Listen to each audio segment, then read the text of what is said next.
Books की अगर बात करें या स्टडी मटेरियल की बात करें तो मेरे दिमाग में ये था हमेशा से कि यार जो पहले से सीखा हुआ है वो ख़राब नहीं जाना चाहिए।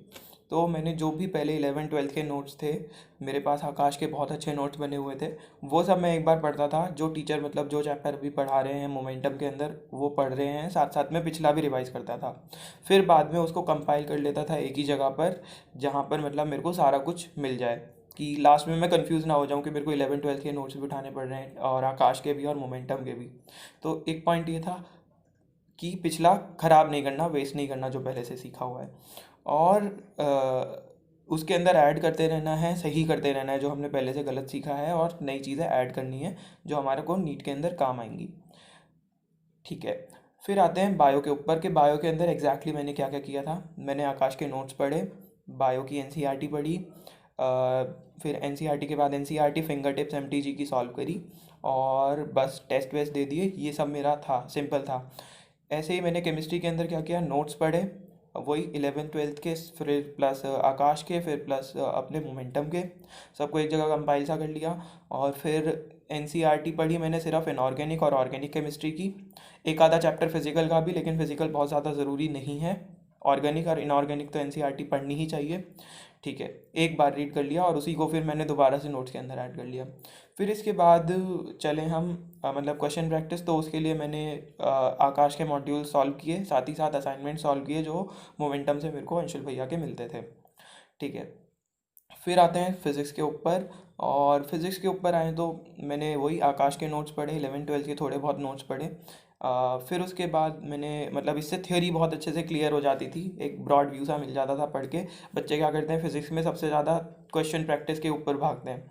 नहीं भाई, थ्योरी भी अच्छे से पढ़ो, फिर क्वेश्चन प्रैक्टिस भी करो, और क्वेश्चन प्रैक्टिस के लिए भी बहुत बड़ी बड़ी बुक सॉल्व नहीं करनी। मैंने सिर्फ नीट की, नीट चैम्पियन एमटीजी की आती है, वो सॉल्व की थी, साथ ही साथ आकाश के मॉड्यूल सॉल्व किए थे, और असाइनमेंट टीचर के सॉल्व किए हुए थे। ठीक है, ये सब मैंने सॉल्व किया था। और जो बुक वो वाली थी ना, वो एक्स्ट्रा नीट की चैम्पियन बुक, वो मैंने बहुत ज़्यादा सॉल्व नहीं करी। जो मेन क्राइटेरिया था, मतलब जो मेन मटेरियल था, वो था आकाश के मॉड्यूल्स प्लस टीचर के जो असाइनमेंट अभी करंटली मिल रहे हैं। आकाश के मॉड्यूल्स इसीलिए हर जगह ऐड किए क्योंकि वो पहले से किए हुए थे, तो उनको मेरे को वेस्ट नहीं जाने देना था। एक पॉइंट और था कि स्टडी मटेरियल चुनने से पहले दो बातें दिमाग में रखो, कि बहुत ज़्यादा मोटी बुक नहीं ले लेनी है। हमेशा दिमाग में ये रखना है कि एक बार पढ़ने के बाद कम से कम ये 3 बार रिवाइज हो जाए स्टडी मटेरियल। कोई भी क्वेश्चन बुक हो या फिर थियरी की बुक हो या नोट्स हो, ये तुम्हारे दिमाग में रहना चाहिए। पहला पॉइंट क्या, एक बार रिवाइज हो जाए। और दूसरा पॉइंट ये कि जो क्वेश्चंस हैं, क्वेश्चंस के सॉल्यूशंस हमारे पास लिखे हों, मतलब बुक के अंदर प्रोवाइडेड हों। ऐसा ना हो कि यार क्वेश्चंस के लिए फिर हमारे लाइक 100, जो ये स्टेज होती है, 100 क्वेश्चंस अगर हमारे पास हैं, तो उसमें से 30 40 में डाउट्स आते हैं, वो 30 40 हम सारे टीचर से नहीं पूछ सकते। तो इसीलिए हमारे पास एक अच्छे से सॉल्यूशंस लिखी हुई बुक भी होनी चाहिए। इसीलिए मैंने एमटीजी को प्रेफर किया था, क्योंकि उसके अंदर सॉल्यूशंस बहुत अच्छे लिखे हुए थे। पर्सनली मेरे को बैकअप के बारे में ज़्यादा आइडिया नहीं है, because I never thought about any thing else other than MBBS, so I am not very sure about it. पर हाँ, मुझे इतना पता है कि अगर आपको नीट का पेपर देना है, so you need to invest a lot of time into it. So उस टाइम पे कुछ और करना मे भी हो सकता है कुछ लोग करते हो, but I think it would be a very difficult job to do. In fact मेरे कुछ जूनियर्स हैं जो अभी नीट देने वाले हैं, सो उनने भी स्टार्टिंग में कहीं कहीं एडमिशन ले लिया था, बट मतलब लास्ट तक आते आते now they are facing a lot of problem, and in fact 1 or 2 students have give up their colleges कि हाँ हम तो प्रॉपरली नीट की तैयारी कर रहे हैं। सो अगर आप मैनेज कर पाते हैं so it is well and good, but I think it is a very difficult job, क्योंकि नीट अपने आप में ही एक बहुत वास्ट चीज़ है। Regarding taking backup course in drop year, मुझे ऐसा लगता है कि नहीं लेना चाहिए। बाकी अगर आप अपने में बहुत कॉन्फिडेंट हैं, डिटरमाइंड हैं कि हाँ आप क्लियर कर लेंगे, तो वेल एंड गुड, आपको कोई ज़रूरत ही नहीं है कोर्स लेने की। बट अगर आपको थोड़ा सा डाउट ज़्यादा ही है कि यार नहीं हो पाएगा, तो आप ले सकते हैं बैकअप कोर्स। लेकिन उसका ड्रॉबैक ये रहता है, मैंने कई सारे बच्चों को देखा है जो सोचते हैं कि मैं ड्रॉप भी कर लूँगा और कोई कोर्स भी ज्वाइन कर लेता हूँ। लेकिन क्या होता है, 2 3 महीने बाद ड्रॉप ईयर में ही वो थोड़ा उनका जोश कम हो जाता है पढ़ने का, तो वो अपने बैकअप कोर्स को ही मेन कोर्स बना लेते हैं एंड नीट का सिलेबस पढ़ना बहुत ही कम कर देते हैं। तो इस वजह से अभी शॉर्ट टर्म में तो उन्हें सही लगता है, बट लॉन्ग टर्म में जाके देखें तो मे बी समडे का भी रिग्रेट करेंगे कि जो इतने साल दिए, थोड़ा और टाइम दे लेते तो हम डॉक्टर बन चुके होते। तो उसके ड्रॉबैक ये हैं, अगर आप इसको ओवरकम कर सकते हैं तो बहुत अच्छी बात है, अदरवाइज़ ना लें। नीट के अंदर कंपटीशन बहुत ज़्यादा हाई है, तो हम लोग ऐसा नहीं कर सकते कि हमें पूरा डेडिकेटेडली तैयारी करनी पड़ेगी, हम बैकअप रख ही नहीं सकते। यार बैकअप रखते हैं तो एक तो हम लोग कंफ्यूज हो जाते हैं कि हम दोनों चीज़ों में टाइम मैनेजमेंट, मान लिया कोई टाइम मैनेजमेंट में भी अच्छा है तो उसका माइंडसेट ख़राब हो जाता है। यार माइंडसेट भी एक चीज़ होती है कि अगर हमने कोई गोल चूज़ कर लिया तो वो ही हम चूज़ करे रखें। ऐसा नहीं है कि हमारे पास मतलब हम डरपोकों की तरह काम कर रहे हैं। ठीक है, चूज़ कर लिया है, उसकी तरफ पूरी जी जान से मेहनत करो तो मिलेगी ही, पक्का मिलेगी। अगर आप में से कोई एफ की प्रिपरेशन करना चाहता है तो वो अन अकेडमिक का FMG 2021 बैच ज्वाइन कर सकता है, जो कि 28 दिसंबर से स्टार्ट हो रहा है। उसकी मैंने सारी डिटेल्स डिस्क्रिप्शन बॉक्स में आपके साथ शेयर किया, आप वहाँ से चेक कर सकते हैं। अगर आपको नीट PG की प्रिपरेशन करनी है तो आप अन अकेडमी का प्लस सब्सक्रिप्शन ले सकते हैं, उसमें आपको फ्री लाइव लेक्चर्स मिलेंगे। उसके साथ डाउट क्लियरिंग सेशंस होते हैं सब्जेक्ट वाइज, और इसके अलावा आपको सारे लेक्चर्स के नोट्स की PDF फ्री में अवेलेबल होती है, चाहे आपका सब्सक्रिप्शन ओवर हो गया उसके बाद भी। वहाँ पर आपको काफ़ी सारे टाइप के क्वेश्चंस मिलते हैं, image based question, clinical question, previous year के क्वेश्चन, न्यू पैटर्न क्वेश्चन। तो वो सभी आप वहाँ से सॉल्व करके अपने आप को इम्प्रूव कर सकते हैं। अगर आपको नीट PG की प्रिपरेशन करनी है तो आप टारगेट नेक्स्ट 2022 बैच भी ज्वाइन कर सकते हैं, जो अभी कुछ दिन पहले ही स्टार्ट हुआ है। यार अगर किसी भी चीज़ के लिए कन्फ्यूजन हो रहा है ना कि कोई चूज़ नहीं किया जा रहा, तो चूज़ करने के लिए सबसे अच्छा इंपॉर्टेंट पॉइंट है ना कि अगर चूज़ नहीं कर पा रहे तो एलिमिनेट करना शुरू करो। लाइक तुम्हारे पास 4-5 ऑप्शंस हैं, तुम BSc करो, B फार्मा करो, ड्रॉप करो, BAMS करो, BDS करो, BHMS करो, इतने सारे ऑप्शंस हैं।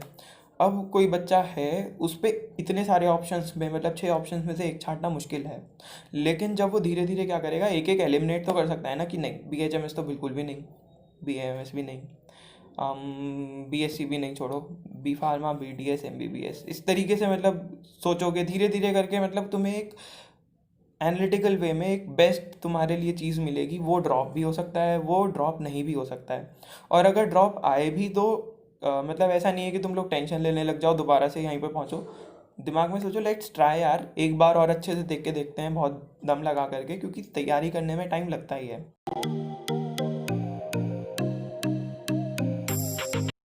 Getting into MMC is the best thing that has ever happened to me.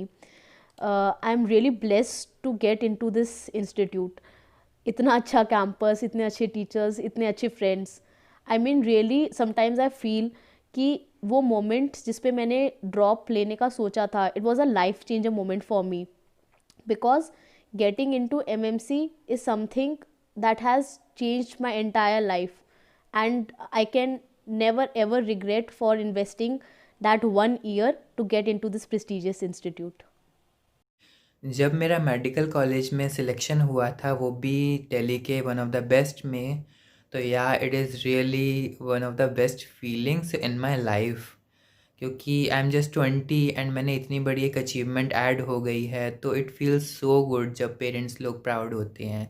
इतने सारे लोग जो सोचते थे कि मैं नहीं कर पाऊँगा, वो देखते हैं कि इसने कितनी बड़ी चीज़ कर ली, तो बहुत अच्छा लगता है जब इतना सारा प्यार मिलता है। एंड जब तुम अपनी फैमिली में, दूर दूर तक की फैमिली में पहले डॉक्टर होते हो तो अलग ही एक इम्पोर्टेंस दी जाती है। तो यार that feels really good, and जब भी आपको कभी डीमोटिवेटेड फील हो तो इस बारे में ज़रूर सोचिएगा कि जब मैं क्लियर कर लूँगा तो कैसा लगेगा। आपको खुद ही अंदर से हिम्मत आ जाएगी और ज़्यादा करने की। और जब भी आप पढ़ाई कर रहे हो ना, तो पढ़ाई को ना एक लीजर, एक खुशी के तौर पे लो।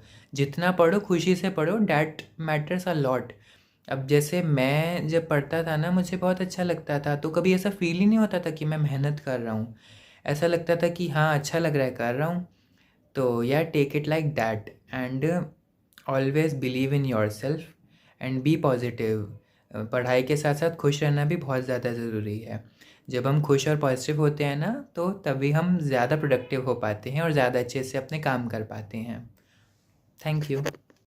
अगर ये बात करें कि मेरे को आज फील कैसा हो रहा है अपने मैमसी के लिए, तो यार बहुत अच्छा फील हो रहा है कि मैंने कहीं ना कहीं मतलब स्टोरी में ऐसे टर्न्स आए, कुछ भी अप डाउन आए, लेकिन एट लास्ट मिल गया।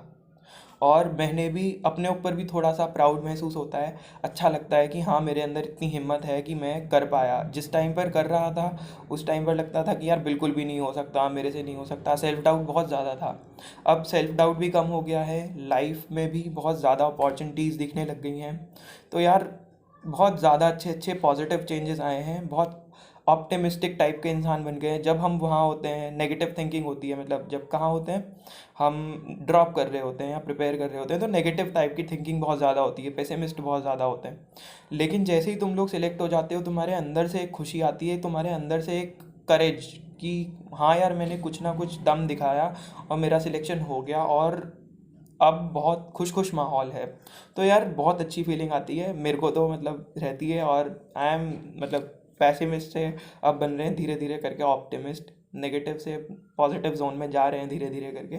तो वही है यार, this is very good experience.